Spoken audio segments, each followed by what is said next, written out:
مو ډېرې درنې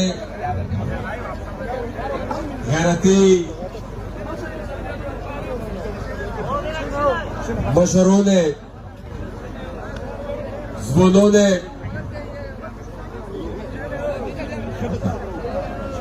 تجني خیلکم مشرونه زبونونه ورسره چې لار باندې سنه او لس دې احتجاجي مارچ په ملاتړ اروتلی ده او د 13 ورځې چې کومه د حمایت مظاهره وکړه کومه د استقامت مظاهره وکړه او د پاکستان ریاست یې هغه هر څه ته مجبور کړو چې کوم څه توس غوښتل زه په دا خبره توس ته مبارکي درکوم چې دا د شهیدانو وینه چې کومه وه دا د شهیدانو قرباني چې کومه وه دی خپل رنګ وروړو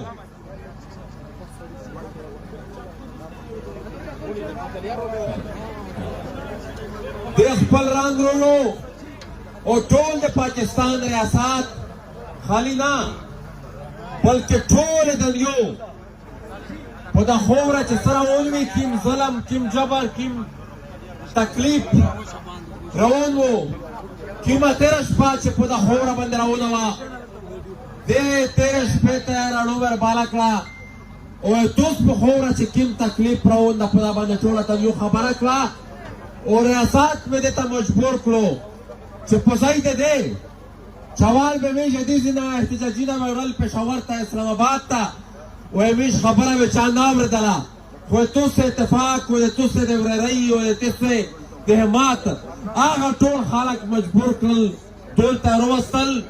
او تو سه د اتفاق دومره زیر دی ته وشالو چې دا پښتونه چې کله متفق شي په داسې به دومره زیر ده چې ریاست دی د خپلې مطالباتو ته مجبور کو ملګري زه به ډېر وخت نه وخوړه ځکه چې توس جعفرین ډېره وجدا مبارزه کړې ده 40-50 کیلومتره توس پیدل مزال کړی ده او ټول خلک انتهایی درجه ستړی ده زه خالي توسې طرف نه د لرو بر ټول افغان وطن ځکه چې دا تکلیف خالي په توس نه و دا پریشاني خالي په توس نه وه توس هو بېشکه چې اروتلی و یا خپل مارچ مشر کړی و یو د حمایت مظاهراتو څه کړې وه خو لرو بر افغان وطن ټول توس سره بېچین و ټول لرو بر افغان وطن په دا لاریون چې تو سره شریک و په دا لانګ مارچ چې تو سره شریک و هغه د سوات نه اوخله تر د چمن پره او د چمن نه اوخله تر د کندهار پره د امون اونس تر د اباسینه پره ټول افغان وطن تو سره په دا احتجاج چې شریک و او په دا غم چې سره شریک و او په خیال ملګري توس په دا پاریني احتجاجي مارچ سره د لرو بر افغان وطن ته د خپلې مسلې د حل یوه طریقه وشاله د خپلې تکلیف او د کوم جبر او د کوم جنګ همیش اوس په دا خوره باندې د تېرې 40 کورونه لګیا ده په دا پاریني احتجاج تو اوس ټول لرو بر افغان وطن ته خپله یوه فرموله ورکړه چې توسې د مسلې حل په دا فرموله شدو توسې د مسلې حل په دغه نمونه احتجاجي مارچې شدو میش پرامن خلک کی میش د جان نه نفرت کی میش د تشدد نه نفرت کی میش به دغه شی په پرامن طریقې سره د خپلې مسلې حل غواړي او دغه شی په پرامن طریقې سره به د خورې نه دهشتګردي ورکوي دا د پاکستان فوج چې کوم پکې وخوځېدي د جنګې دا چې دی د ډالر جنګي نه همیشه وخوځېدي او د هغې دپاره د مو وطن د مو خوره د خپلې مقصدې دپاره د خپلې جنګې دپاره استعمال کړي دو او لرو بر ټول افغان وطن د هغې نه په تکلیف پوته شوی ته همیشه او په داردین کې واخښې دا څه چې په دا خوره روان وي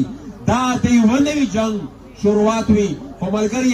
توس پرین په خپل همت سره دغه جنګ ختمو کې یو اول قدم ایښی ده. دا قدم د سفر ډېر مخته نه شروع شوی و، خو پرین چې کوم تاسو تقویت ورکړو دغه پارتین کې واښه په د ټول وطن باندې، په ټول افغان وطن باندې، په لرو به ټول افغان وطن باندې یو ډېر مثبت اثر اچوي. په د ټول وطن، په د باندې وزیرستان، په د ټوله قبایله بالخصوص، بلکې په ټول لرو بر افغان وطن باندې به د دې اثر وي.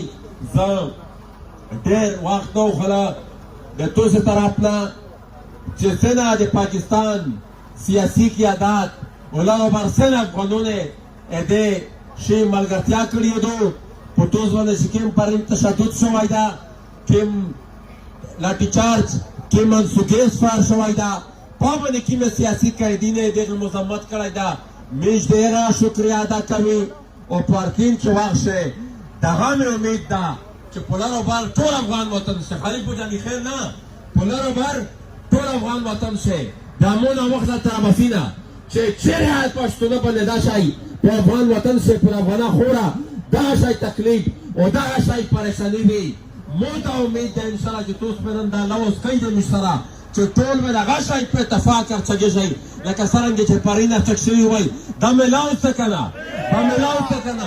ان شاء الله دغه شی لاوس به د لرو بر ټول افغان وطن کو لکه څرنګه چې پرینه د خوب سره دی په اتفاق ودرېدل، خپل ورګرۍ اظهار یې وکړو. دغه شی به دی بیا کو سبو او که په دې په نره وطن شي سبو دغه شی پیش رسي. دا خوره به ان شاء الله دی سره هغه شی اجاب په جاوی لوروي. زه په خیره شه بیا د درویش توراني صاحب په یوه شعر اجازات ته نه خوله یو خبره یې ذکر زخم لي خامخا که چې میش ډېر سټیج ده یوه بله مطالبه کې دا ځکه میش ملګري همایون انجینیر او اتیکولا ډوکیټ چې یوه میاشت وشوه چې دا په شوه شاغوه شوي دي د غیر حیه میش ریاست نه مطالبه کې چې پاشه د خپله سنجیدګي شکوراکو کاندیدات اتفاق لیار چې کې مو دا د یې لیدلی دو. ملګري زه د درویش توراني صاحب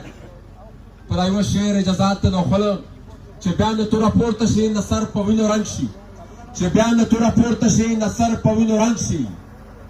باداره دغه جنګ دی د وطن اخري جنګ شي او چې زړونه سره یو کړو او لاسونه سره ورکړو دا کاڼي به